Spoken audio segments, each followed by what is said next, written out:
Hello, boils and ghouls. My name is Ashley, and this week I watched Wicked. Am I the only one that the opening scene for this, whether it's the movie or the stage show, just feels like an emotional punch to the heart?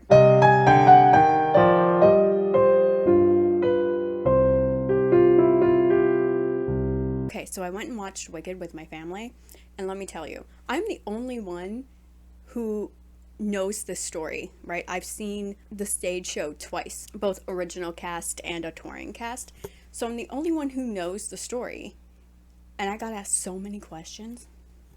Like, as soon as we got in the car out of the theater, it was, okay, what about this person? What about that character? What happens with this? And I was like, do you want to know? Like, I don't want to spoil anything. But if you really want to know, I mean, I hate the fact that it's two parts. Let's just state that right out clear. I hate that this is two parts. But I understand why they did it. So I said, if you really want to know, I'll tell you. Because odds are none of them are going to remember next year. So they were asking me about all kinds of things. Characters we haven't seen yet. People we already have seen in this movie. And I was highly tempted to just like connect to the car's Bluetooth and play No Good Deed and let the song just speak for itself.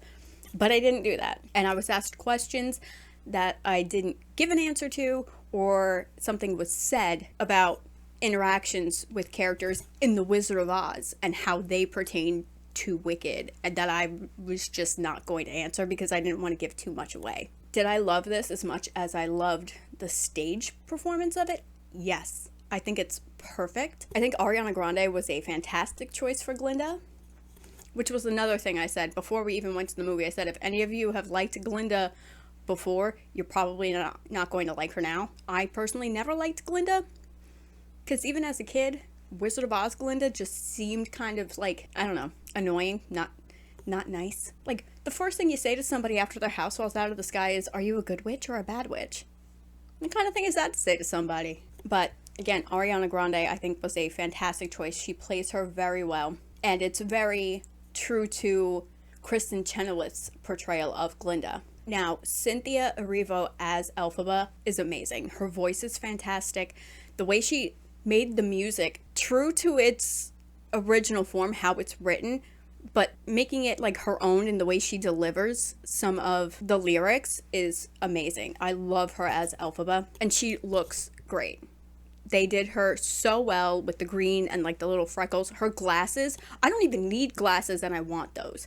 They're so cool, the round with the swoopy thing. And the costumes in general were fantastic. Everything about this movie was fantastic. Visually, it was beautiful. They portrayed the dynamic of Glinda and Elphaba so well. Now, everybody was asking me about, the other iconic Wizard of Oz characters, Tin Man and Scarecrow, and I didn't want to give it away, but they kept asking, and like I said, they're probably not going to remember next year. In fact, somebody even said to me, I'm probably not going to remember tomorrow. So I won't share it with you if you don't know. But if you take context clues that are given to you throughout part one from certain characters, you can kind of put it together. Who talks about being brainless and who's got issues going on that are heart related? Maybe there's little hints thrown into part one of this that could help you figure out who's who, if you pay that close attention. Jeff Goldblum being cast as the wizard is one of my favorite things. I think he is the best choice they could have gone with for this character,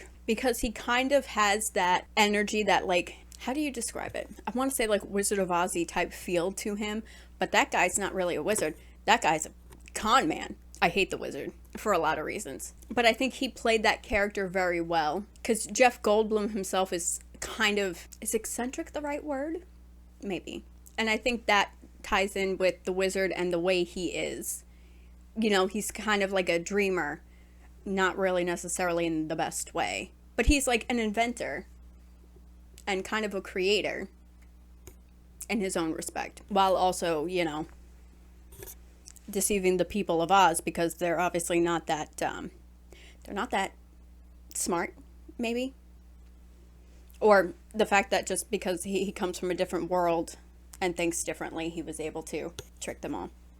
But in terms of story, like how this ties in with Wizard of Oz, I've always thought was very interesting and good. It's not like forced or cheesy or stupid, and it explains why they are the way they are with the Wicked Witch, who has always been my favorite character, so much so that I went as her for Halloween when I was 4 years old. Didn't go as Dorothy until I was in like 8th grade. Never wanted to be Glinda, but there was a picture of me as her for Halloween floating around somewhere. I haven't seen it in years. If I find it, I'll put it here, but if you don't see it, then I couldn't find it. But I've always loved her, and this explains why she is the way she is, which is kind of valid. You know, everybody in Oz sucks except for Elfie. Everybody, except Fiyero. Fiyero is alright, so I won't completely lump him in with everybody else. He starts off not so great, but he ends up alright. But literally everybody else, like, cannot think for themselves. Nobody makes their own decision. They either go along with what the wizard is saying or what Glinda is saying, right? All of Oz listens to the wizard.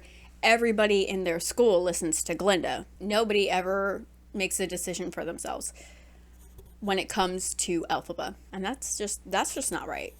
She's had it very difficult. And I think anyone would get to the point where they're like, you know what? F it. You want me to be your villain? Fine. No problem. I'll give you what you want. And even in The Wizard of Oz, we see her and she's angry because a house fell on her damn sister. I'd be angry too. You know? As somebody who also has a little sister, if somebody dropped a house on my sister, yeah, I'd be a little bit pissed. And yeah, I'd want her shoes, especially if those shoes were our mom's shoes. Glinda's just out here stealing from dead people. It ain't right. It's just not right. Wicked witches or not. It's certainly not good, that's for sure. And when my family had all of their questions after we left the movie, one of them was, why did Glinda stay, like with Madame Morrible and the guards and everything? And I said, well, at her core, Glinda is a little bit self-serving. If she stays, she gets what she wants. She's on the wizard's good side. But also, she just saw what he did to her friend when she went against him. So it's very clear that you don't go against the wizard, or bad things are going to happen. Even though she knows the truth, who's going to believe her when she's talking about the wizard? Because let's remember, these girls are like college age and are in a very scary situation. And Glinda is probably weighing her options. Do I go with my friend? Which, in Defying Gravity, she makes it very clear that she is not going with her. She has already made the decision she is not going with her. Because she's already seeing the wizard turn on Elphaba. But like I said, it's also going to give her what she wants. A positive public image, a job with the wizard, and magic, right? She wants to be a sorceress. She'll get everything she wants if she keeps her mouth shut about Elphaba. Which makes her a shit friend, even though she was only friends with her for the briefest amount of time. But, as I pointed out to the others, even in the opening, in No One Mourns the Wicked, you can see Glinda isn't happy with what's going on when she's talking to the Munchkins. You can see she's sad thinking about Elfie, especially when they wheel out that giant wicker man effigy of her. She does it, she lights it, because that's what they expect her to do. And when everybody's watching her, she puts on her happy face, but she also doesn't look happy right before that.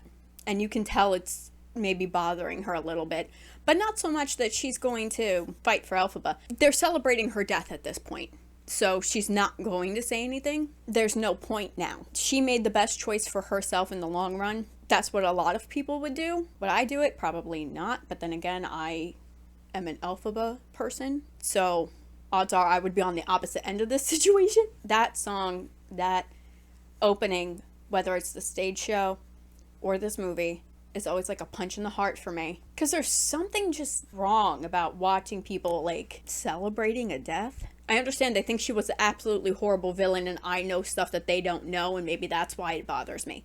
So I do understand why the Munchkins, being told by the wizard this is a horrible, horrible, wicked witch of a person, would be happy that she's gone. I understand where they're coming from. But Glinda is standing up there in her bubble telling them this story. So, did they come to the same conclusion by the end of it that I do? Honestly, I don't remember. I know how this ends, but I pretty much know how it ends for Elfie and nobody else. But visually, I loved this movie. Musically, it was perfect. The wardrobe was fantastic. The casting was spot on. And, you know, Wicked is a book in a series, and there's other books And sure, there's no musicals for those books, but the one that comes after this could be a movie, maybe. I mean, they all probably could be. But I'm always down for more Wicked Witch-based media. So, not that there's been talk of that, but I think there should be. And yeah, if you haven't seen it, highly recommend. If you've seen the stage show and you haven't seen this yet, you won't be disappointed. It was very accurate to what it was live, which was my biggest concern going into this. And yeah, I think it was perfect. I'm very excited for part 2. I'm not excited we have to wait a whole year. In fact, I'd rather it have just been one movie. I am, as you can see, a Lord of the Rings girly. I have no problem sitting through a 4-hour movie. But I understand that's not most people, especially in today's day and age when we have diminished attention spans. But that's it for this video. If you liked it, feel free to hit the like button, subscribe if you wanna. If there's something you'd like me to watch, please let me know in the comments down below, and I will see you guys next time. Be excellent to each other. Bye.